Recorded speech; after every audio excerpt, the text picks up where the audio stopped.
Hi, I'm Joey K with a video to set up your tone arm. That's right, on your turntable you have your tone arm. I'm going to show you how to set it up. Let's go. Alright, I got a turntable right here. Here's the tone arm.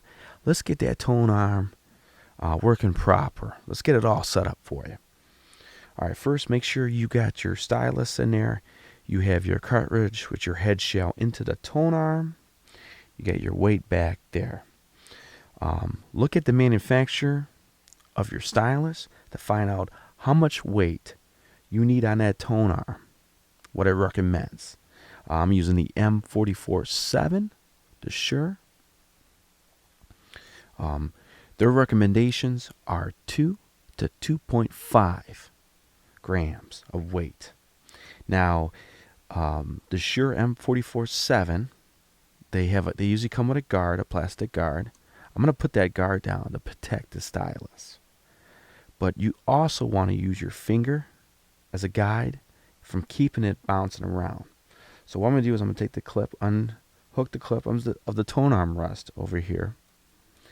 And I'm going to put my finger over there. I'm going to keep it from the stylus bouncing all over the place, bouncing on the turntable and the platter, because you want to protect that stylus.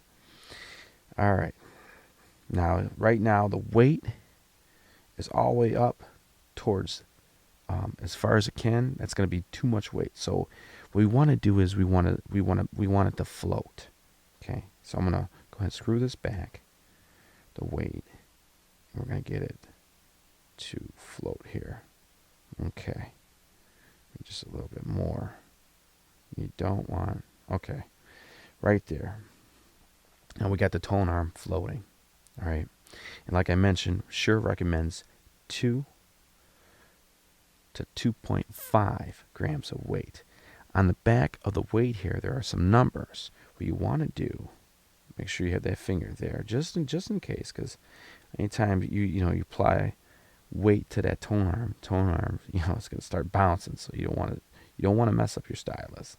I'm going to go ahead and put it at 0. I'm going to go ahead. We're going to stop. I'm going to zoom in for you guys, show you the numbers on there and how that works. So let's go ahead. Let me stop the camera. All right. We're going to go ahead and zoom in because I wanted to show you the numbers on the back of the weight and what they're there for. So we got the tone arm. We have it floating level. We're going to go ahead. This piece here moves without moving the weight. So you can go ahead and zero it out. And like I mentioned, check the manual of your manufacturer for your stylus, how much weight it's recommended. Shure says 2 to 2.5.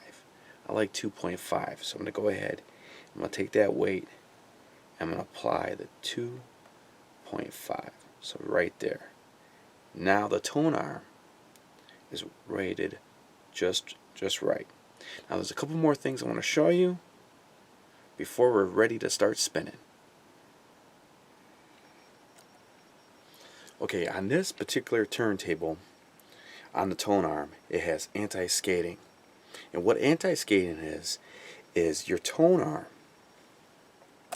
When your tone arm is on the platter, and the motor is spinning, it wants to go towards the spindle, towards the center.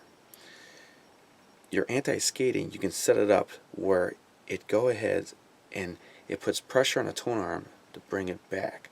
Here, we're gonna put it at 0 so it's floating. Okay. Right, showed you guys earlier. It's floating. Now the anti-skating, watch. I'm gonna go ahead and apply it, and boom. It goes away from the center, the spindle. Now the anti-skating is great if you're just listening to vinyl for more personal use, for more home use. But if you're a DJ and you're going to be scratching, you're going to be backspinning, you don't want any anti-skating. You want to keep that at 0, okay, for the best results. Because if you apply any anti-skating and that tone arm's being pulled away from the center, it's going to add more jump. It's going to have your needle hopping around, so you definitely don't want that. Okay, so have that at 0 if you're DJing. You're going to be doing some scratching, some backspinning. Have the anti-skating at 0. If you're using your turntable for personal use, you're just usually you're throwing an LP or some 45s on there, and you just you want to listen to the song, then maybe apply 1, 2, whatever you feel that's best. Best thing to do is just kind of play with it a little bit. Not all turntables, tone arms have that. Just check out the turntable you have. One more thing too I want to mention: there is a height adjustment on this tone arm here. I can adjust the tone arm height to where the tone arm is more level, or it could be more pointed down. Some scratch DJs, scratch artists, they like they want it more toned down. I like mine level. I usually put my height adjustment at 1, and then there's a lock back here for me to, so that way during transport, or as I'm DJing, I'm not going to have the height moving. So one more thing. So as soon as you have all that set up, you got the proper weight on your tone arm, you got your anti-skating all set up, you got your height of your tone arm if you do have that, you're ready to go. Alright, so I hope this helped you out. This is Joey K with how to get that tone arm all set up and ready to spin. So happy spinning.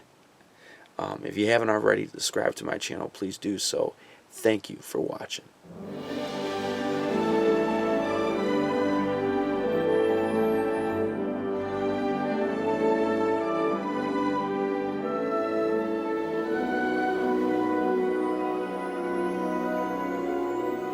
You're listening to my daddy, DJ Joey K.